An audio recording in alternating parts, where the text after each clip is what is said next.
The alarm screamed through the mining outpost before anyone understood what was happening. Red lights flashed across the cold metal halls. A deep vibration shook the ground like something massive had torn through space and fallen just outside the base. Captain Elias Venn was already moving. He did not wait for orders from Earth Command. He grabbed his coat, stepped into the control room and shouted, "Impact location. Now." Screens flickered as the sensors struggled to lock onto the signal. One technician tried to speak, but the system cut him off mid-sentence. His console burned out, leaving only static. Elias saw the location himself. A crater had formed 3 kilometers outside the main dome. Heat readings were impossible. Instead of rising temperature, the area was cooling faster than physics allowed. "That should not exist," someone whispered. "Everything that falls here exists," Elias replied sharply. "We just don't understand it yet."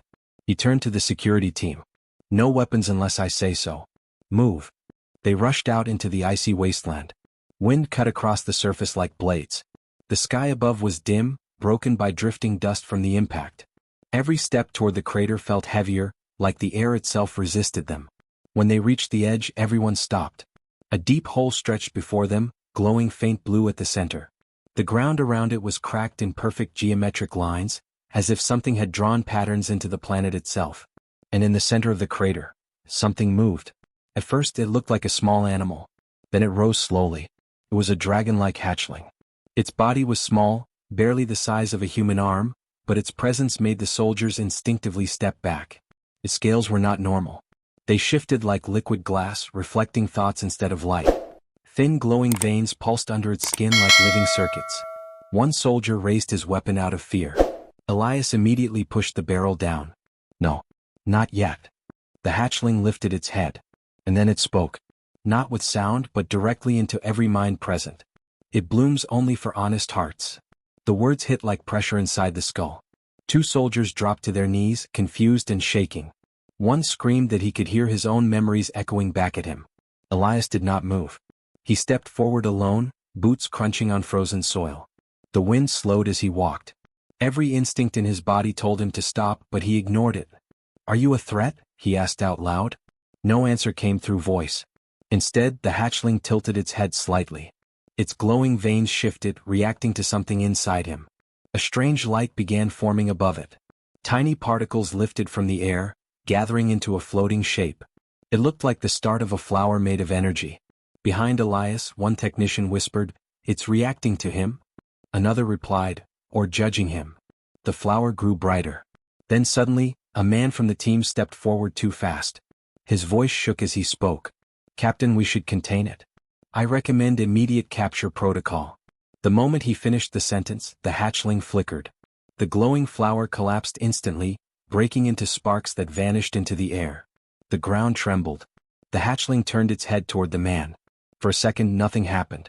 Then all the lights on their suits flickered out at once. His helmet display shattered into static. The man froze, breathing hard. I didn't mean," he began.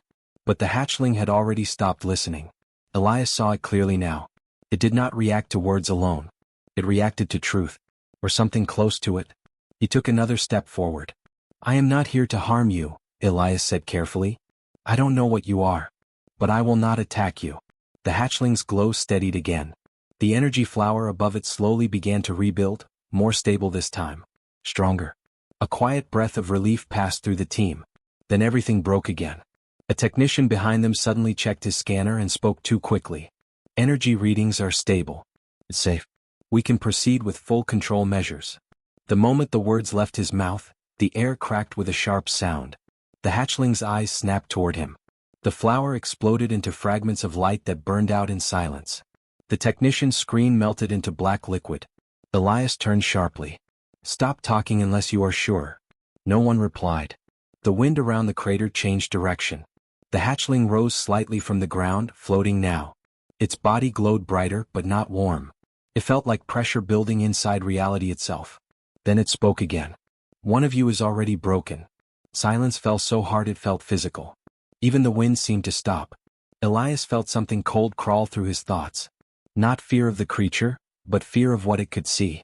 Behind him, the team slowly stepped back, unsure whether to run or stay. The hatchling's gaze did not leave Elias. The energy flower above it began forming again, slower this time, more careful, as if it had chosen its target. Elias held his ground.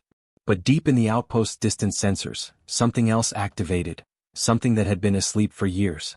And no one noticed it yet. The moment they brought the hatchling back to the outpost, the entire structure felt different, as if the air itself had become thinner. Elias ordered it sealed inside a reinforced observation chamber made of transparent alloy.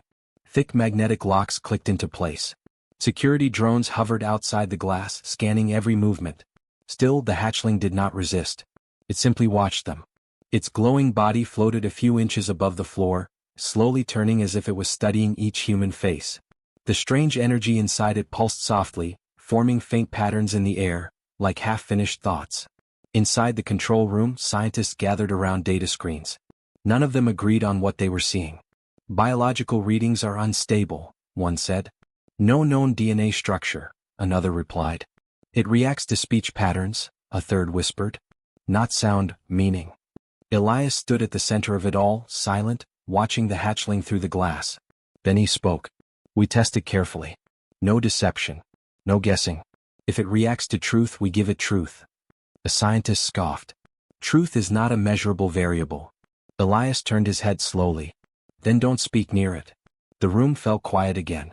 Inside the chamber, a technician activated the first controlled test. He stepped forward, reading from a prepared report. We have contained an unknown life form. It shows no threat level. We will proceed with. The hatchling flickered. The lights above the chamber dimmed instantly. The technician's tablet cracked down the center. The sentence stopped mid-air. The man froze. I only read what was given to me. The hatchling tilted its head slightly. A thin ripple spread through the air. The metal floor beneath the technician creaked as if it had become heavier. Elias noticed it immediately. He didn't believe what he was saying.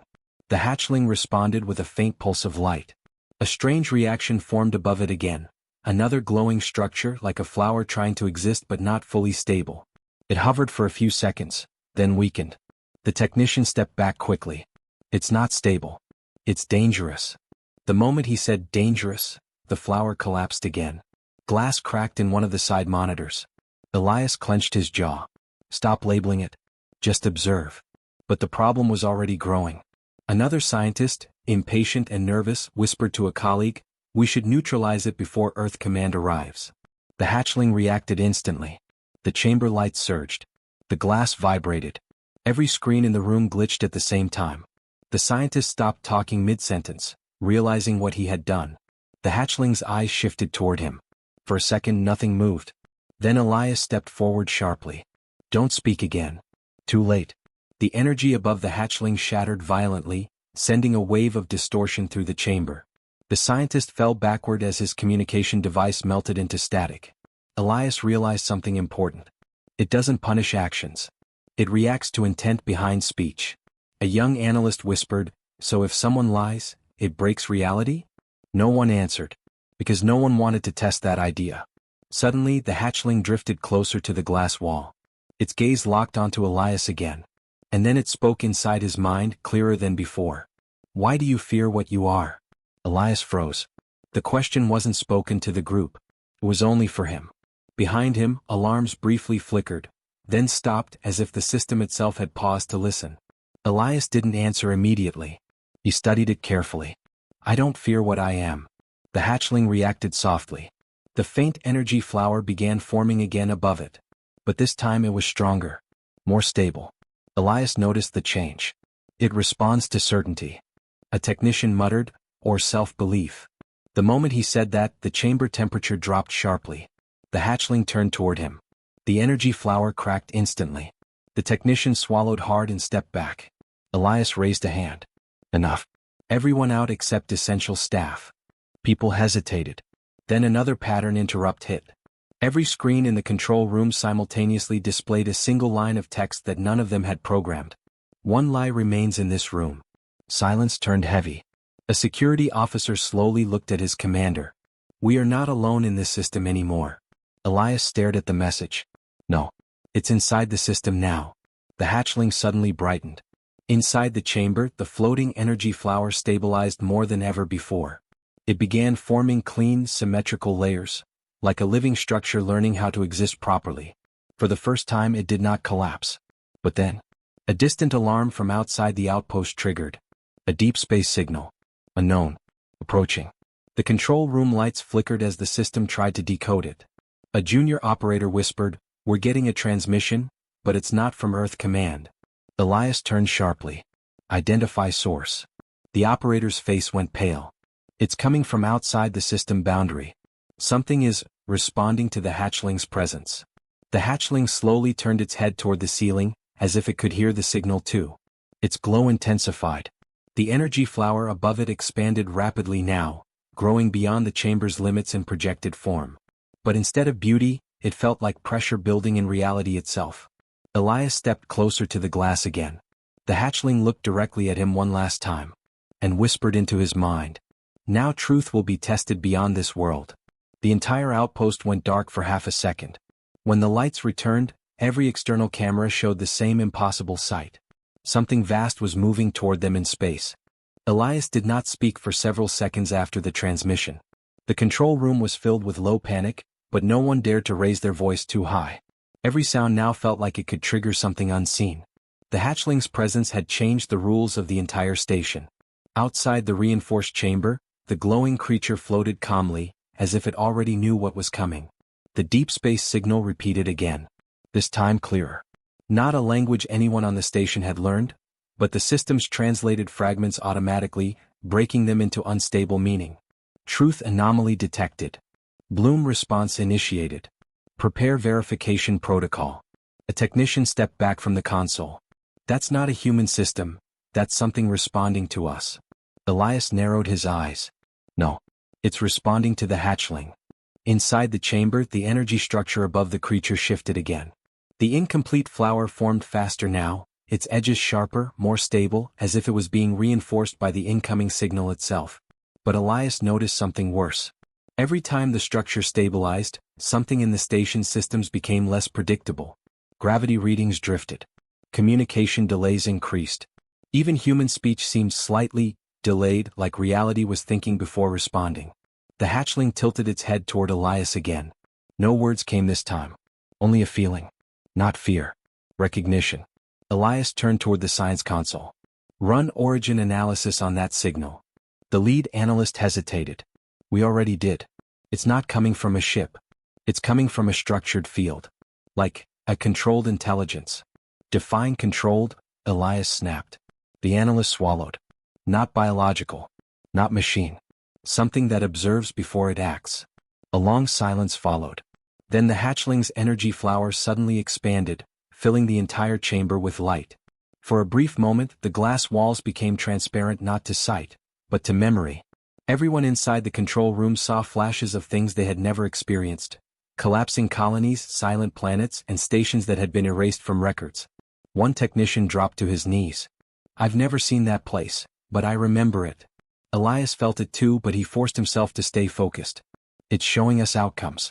Not memories. Possibilities." The hatchling responded instantly. The flower collapsed halfway, then reformed in a tighter, more stable structure. The signal from space changed tone again. Now it was closer. Much closer. A second later, the outer sensors activated full defensive lockdown without command input. The system itself had overridden human control. A warning flashed across every screen. External entity entering local space frame. The room erupted into controlled chaos. "They're coming here," someone shouted. "No trajectory detected. It's not traveling normally. It's folding space."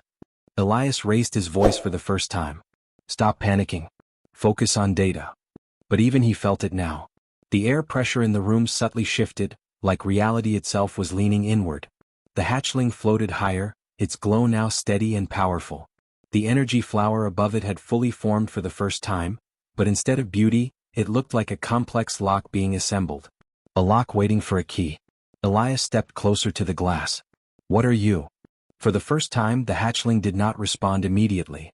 Instead it looked past him, as if it was seeing something arriving beyond the station. Then it whispered into his mind. "They did not come for me.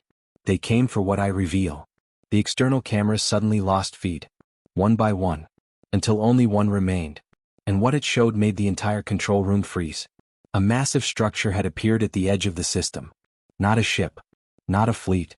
It was a formation of shifting geometric light, like a presence built from observation itself. It did not approach quickly. It simply arrived closer with each second, as if distance no longer mattered. The analyst whispered, "It's not moving through space." Elias didn't look away from the screen. "Then it's moving through us." Inside the chamber, the hatchling turned fully toward the incoming entity. Its glow intensified again, but not in fear. In alignment. The energy flower above it began to open wider than before, but now every layer felt deliberate, like it was preparing to communicate on a scale no human system was designed for. A deep vibration ran through the station walls. Metal groaned softly. The artificial gravity fluctuated. Then the hatchling spoke one final time into Elias's mind. Not a question. Not a warning. A statement. "You are no longer alone in your truth." The station alarms stopped. Every system went silent at once. And in that silence, the massive unknown intelligence outside the system responded, not with sound but with a single decoded message that appeared on every screen. Candidate detected. Elias felt his breath slow. Because now he understood. This was not an encounter. It was a test that had already begun long before the crash. And humanity had just been noticed. The station did not explode. It did not shake violently. It simply stopped feeling normal. Every light inside the mining outpost dimmed to a pale gray, as if brightness itself had been judged and reduced. The massive structure outside the system filled every screen, even when cameras were shut down. It was no longer approaching. It was present everywhere at once. Elias stood in the control room, unmoving. His mind tried to find logic, but logic kept breaking before it could form. The hatchling inside the chamber was now the only stable thing in the entire station. Its glow was steady, controlled, almost calm. But the energy flower above it had changed again. It was no longer a fragile structure. It had become something vast, layered, and impossibly precise, like a living equation trying to resolve reality itself. A technician whispered, "It's getting worse, or better." "I can't tell." Elias replied without looking away. "It's not worse or better. It's becoming final." The external intelligence responded again. Not through audio. Not through signals. Through perception. Every human in the station suddenly saw the same thought appear in their mind. Verify honesty frame. Then the control room lights turned off completely. In the darkness, only the hatchling remained visible, glowing softly behind the chamber glass. A security officer raised his weapon instinctively. Elias grabbed his arm instantly. "Don't." The officer trembled. "Sir, I can't see anything else." "Exactly," Elias said. "That's the point." The hatchling moved closer to the glass. Its eyes locked onto Elias again. And then the truth pressure began. It was not pain at first. It was exposure. Elias felt his thoughts open without permission. Every decision he had ever made, every doubt, every hidden fear, rising to the surface like they had been waiting for permission to exist. A technician screamed softly, dropping to his knees. "I can hear my own thoughts outside my head." Another whispered, "This isn't reading us, it's separating us." The hatchling's energy flower expanded slightly. Outside the station, the massive entity responded again. Individual truth field required. Elias finally understood. This was not a weapon. Not an invasion. It was a filter. Something was judging whether conscious beings could survive without hiding from themselves. And the hatchling was the bridge. A sharp distortion hit the station. Suddenly, reality around Elias bent. He was no longer standing in the control room. He was inside a vast dark space made of shifting light fragments. Across from him stood, nothing physical. Only presence. The external intelligence. It did not speak like the hatchling. It did not speak at all. Instead, Elias experienced understanding as direct input. Your species masks intent with language. This creates instability. Instability cannot be allowed to expand. Elias forced himself to stay mentally steady. If you're here to judge us, then you already assume we're unstable. Pause. Then the response. You are incorrect. We are here to measure survival under full self-exposure. The space around Elias shifted. Suddenly he saw Earth. Not as it was now, but as it had been in moments of hidden failure. Colonies abandoned without record. Ships lost and erased. Decisions made in silence. He felt anger rise inside him. But something inside the test reacted instantly. The environment around him destabilized. The intelligence responded. Emotional distortion detected. Elias realized the truth. Even reaction mattered. Even anger was a form of concealment. He forced himself to breathe slowly. "I accept what you show," he said carefully. "But I will not hide from it." The space paused again. Then changed. This time, instead of collapsing visions, the environment stabilized. Back in the station, the hatchling reacted strongly. Its energy flower fully opened for the first time. The entire chamber filled with structured light that extended beyond physical boundaries. It connected systems, people, and even external space into a single coherent field. But the cost was immediate. One technician collapsed, overwhelmed by exposure. Another cried silently, unable to filter thoughts anymore. Elias felt it too, but stayed standing. The external intelligence spoke again. Honesty sustained under pressure. Unexpected result. The massive structure outside the system shifted. Not closer, but more aware. As if focusing entirely on Elias. The hatchling suddenly turned toward him inside the chamber. And for the first time it spoke out loud, not into minds but into the physical space. A soft, fractured sound. Bloom, stabilizing. Then it stopped. The energy flower locked into perfect symmetry. Reality itself around the station steadied. For a brief moment, everything felt normal again. Elias exhaled slowly. Then the pattern broke. A new message appeared instantly across every system. Secondary observation required. The intelligence was not finished. The hatchling's glow dimmed slightly as if it had reached its limit. Elias stepped forward toward the glass, pressing his hand against it. "I don't know what you want next," he said quietly. "But we're still here." Outside, the entity responded with a final line that chilled the entire station. "Then prove you should remain." All systems shut down. And the hatchling's eyes turned pure white. The moment the systems shut down, the mining outpost stopped feeling like a human structure. No lights. No gravity stabilizers. No sound from machines. Only breath, heartbeat, and the soft glow from the chamber where the hatchling floated alone. Elias stood in complete darkness for a second before switching to emergency manual vision. It barely helped. The station was no longer responding to human control. It felt paused by something larger. Outside the system, the massive intelligence remained visible across every broken screen that still flickered. But now it was closer in perception than before. Not distance. Awareness. Inside the chamber, the hatchling's eyes were pure white. Its energy flower was no longer expanding or collapsing. It had entered a stable state like a lock fully engaged. But Elias could feel it. This stability was not safety. It was preparation. A technician whispered, voice shaking, "We've lost all external control." Earth command, "Nothing is responding." Another replied, "It's not blocking us. It's ignoring us." Elias did not move his eyes from the chamber. "No. It's waiting for us to act without support." That silence hit harder than any explosion. The hatchling turned slowly toward Elias. And this time, its voice came clearly through the air, not the mind. "You are the anchor." The words carried weight. Not emotional weight, physical. The air itself felt denser. Elias stepped closer to the glass. "Anchor for what?" No answer came. Instead, the external intelligence responded. Final evaluation frame open. The entire station shuddered. Every surviving screen lit up again, but this time showing a single expanding field of geometric light. It surrounded the outpost like a net, closing gently but completely. A security officer raised his weapon again out of instinct. His hands were shaking. "This is it," he said. "We're being erased." Elias didn't stop him this time. He only said, "No. If it wanted us gone, we wouldn't still be thinking." The hatchling moved closer to the glass. Its glow softened slightly, almost fragile. And then Elias understood something critical. "This isn't judgment," he said slowly. "It's selection." A scientist behind him whispered, "Selection for what?" Elias didn't answer immediately. His eyes stayed on the hatchling. "Survival under truth," he said at last. A deep pulse echoed through the station. The external intelligence reacted to his words. Correct interpretation, partial. The hatchling's energy flower shifted again. It began to open wider, but unevenly this time, as if testing stability across multiple layers of reality at once.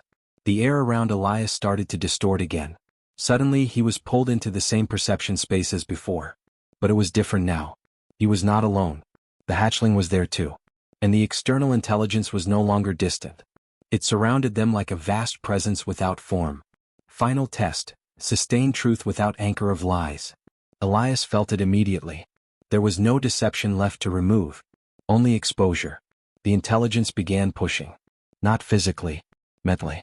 Every hidden fear inside Elias rose again, but stronger than before. Not memories this time. Consequences. He saw what would happen if humanity continued hiding truths. Entire colonies collapsing. Alliances breaking. Civilizations folding under their own contradictions. The pressure intensified. The hatchling flickered. For the first time it seemed unstable.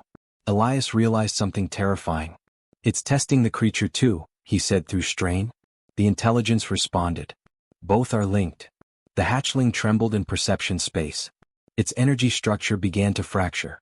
Back in the station, alarms that had no power somehow triggered anyway, silent warnings flashing in dead systems. A technician cried out, "It's breaking apart." Elias stepped forward in perception space. "No, it's not breaking. It's being forced to choose." The intelligence reacted immediately. Choice required for continuation. The hatchling turned toward Elias. And in that moment, Elias felt something irreversible. Not a command. A bond. The hatchling was not just observing him anymore. It was connected to him. His honesty was its stability. His hesitation was its collapse. Elias realized the final truth. "If I fall, it falls." The hatchling's voice echoed softly, weaker now. "Anchor must remain." The external intelligence expanded its field one last time. Species access dependent on host stability. Elias understood what that meant instantly. This was not a test of humanity alone. It was a test of whether a single human could carry truth without breaking. He looked at the hatchling. It was struggling now. Its energy flower flickered between collapse and form. Elias made a decision without hesitation. "I won't resist what I am," he said quietly. The pressure increased instantly. Every hidden corner of his mind opened fully. No filters. No protection. Just truth. And he did not turn away from it. The hatchling stabilized immediately. The energy flower locked into perfect structure again, brighter than before. The intelligence paused. A long silence filled everything. The result, stable host identified. The perception space collapsed. Elias returned to the control room, gasping but standing. The hatchling inside the chamber was glowing steadily again, but now something had changed. It was no longer just reacting. It was aligned. Outside the system, the massive intelligence began to withdraw slowly, not leaving, but recalibrating distance. Before fading, it sent one final message across all systems. This was only the first bloom gate. Then silence. The station power systems flickered back online slowly, as if reality itself had released its grip. Elias looked at the hatchling. It whispered one last time into his mind. More gates, beyond this system. And in that moment, Elias understood. The test had not ended. It had only recognized them.